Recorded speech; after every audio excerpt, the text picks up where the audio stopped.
एक बार भगवान श्री कृष्ण ने अपनी पत्नी सत्यभामा के कहने पर उन्हें स्वर्ग से पारिजात वृक्ष लाकर दिया था। तब सत्यभामा को इस बात का अभिमान हो गया था कि वह सबसे अधिक सुंदर है और भगवान श्री कृष्ण की अति प्रिया भी है। इसी कारण उन्होंने उन्हें पारिजात वृक्ष लाकर दिया है। इसी प्रकार सुदर्शन चक्र ने जब एक बार इंद्र के वज्र को निष्क्रिय कर दिया था, तब से उसे भी यह अभिमान हो गया था कि भगवान के पास युद्ध में जब कोई उपाय नहीं बचता है तो वह उसकी ही मदद लेते हैं। इसी तरह भगवान का वाहन गरुड़ भी यही समझने लगा था कि भगवान मेरे बिना कहीं जा नहीं सकते, क्योंकि मेरी गति और मेरे बल का कोई मुकाबला ही नहीं कर सकता है। इन तीनों के इस अहंकार को तोड़ने के लिए एक दिन भगवान श्री कृष्ण ने हनुमान जी का स्मरण किया था। उनके स्मरण करते ही हनुमान जी तत्काल द्वारिका आ पहुँचे थे। भगवान श्री राम और भगवान श्री कृष्ण एक ही हैं, यह तो हनुमान जी जानते ही थे। साथ ही वह यह भी जान गए थे कि भगवान श्री कृष्ण ने उन्हें किस कार्य के लिए बुलाया है। इसलिए वह भगवान श्री कृष्ण के दरबार में जाने की जगह द्वारिका के एक बहुत ही सुंदर बागीचे में चले गए थे और वहाँ के वृक्षों में लगे फलों के साथ साथ वृक्षों को भी तोड़ने लगे थे। यह खबर जब भगवान श्री कृष्ण के पास पहुंची कि एक वानर बगीचे को उजाड़ रहा है, तो भगवान श्री कृष्ण ने गरुड़ से कहा कि तुम सेना लेकर जाओ और उस वानर को पकड़कर मेरे सामने ले आओ।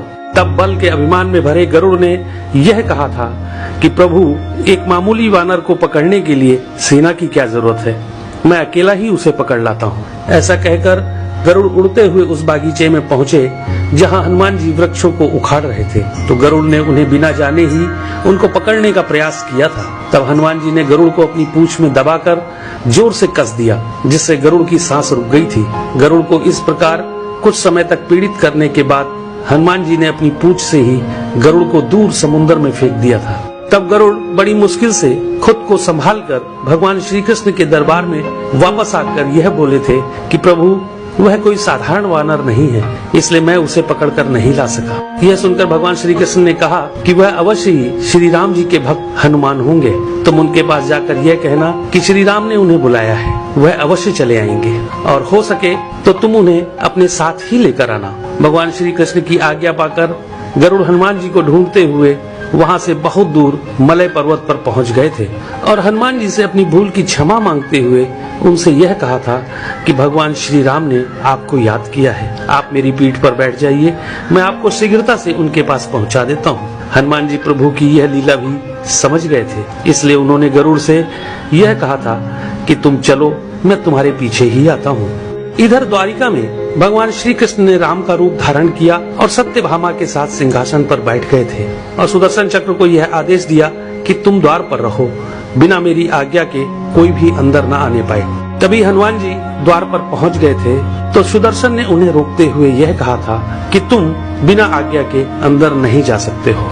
तब हनुमान जी ने सुदर्शन चक्र को पकड़कर अपने दांतों में दबा लिया था और अंदर चले गए थे। हनुमान जी ने सिंहासन पर बैठे भगवान श्री राम को प्रणाम करके उनसे यह कहा था कि प्रभु, माँ कहाँ है? आपके पास उनके स्थान पर यह कौन दासी बैठी है? सत्यभामा ने जब यह बात सुनी तो बड़ी ही लज्जित हो गई थी और उनका सारा घमंड चूर हो गया था। तभी थके हुए गरुड़ देव भी हांफते हुए दरबार में आ गए थे। गरुड़ ने वहाँ हनुमान जी को देखा तो वह चकित रह गए थे कि मेरी गति से भी तेज गति से हनुमान जी वहाँ पहुँच गए।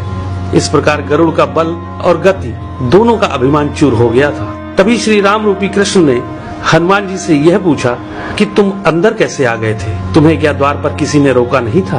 तो हनुमान जी ने कहा, सुदर्शन चक्र ने मुझे रोका तो था, परंतु मैं आपके दर्शन में विलंब कैसे कर सकता था, इसलिए मैंने उस सुदर्शन चक्र को अपने दांतों में दबा लिया था। यह कहकर हनुमान जी ने अपने मुंह से दबे हुए सुदर्शन चक्र को निकालकर प्रभु के चरणों में डाल दिया था। इस प्रकार सुदर्शन चक्र का भी सारा घमंड समाप्त हो गया था।